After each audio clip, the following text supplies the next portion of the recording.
The next question to ponder in choosing a farm, we've picked the number of homes, we've looked at the opportunity rate and it's good. We know about the area enough to start.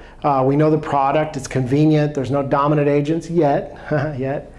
We're gearing up, we're ready to go, and we need to ask one more question. Who's going to pay for all this and how? You need to set a budget you can hit, and there's a few things to consider here. When I hire agents onto our team, one of the things that we tell them is that they should either have some closings coming up that are going to support them for the next 3 to 6 months, or they should have enough salary saved up to cover them for that amount of time.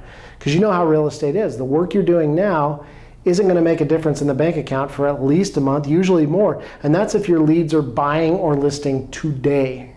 So rule number 1, plan on budgeting for at least one marketing piece a month delivered to their door or mailbox somehow for a year.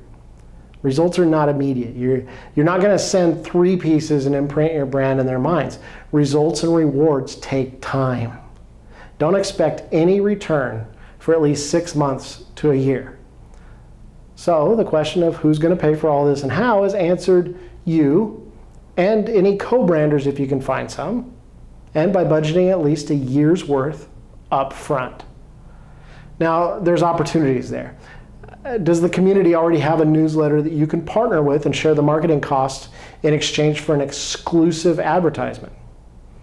Does your lender or title company want to partner with you in the cost of marketing pieces in return for their exclusive advertisement in it? There's ways to share the load, but 1 year commitment is vital.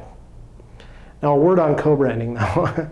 Co-branding with an HOA, it's somewhat risky. You want to make sure if you partner with an HOA that you're not seen as an extension of the HOA. You might want to consider the risk associated with being on the HOA board, as you may not want to be associated with the HOA in the minds of people because, let's face it, some people like the HOA, but for those that don't, they generally hate the HOA. If the HOA finds them for leaving their trash barrels out too long, do you want them thinking even a little bit that you sent them that notice? If the community has a newsletter and you want to partner in the marketing cost in exchange for an exclusive advertisement, that's okay. And it could be very beneficial, but make sure you pay extra attention to the co-branding and assure that you're not seen as an extension of the HOA.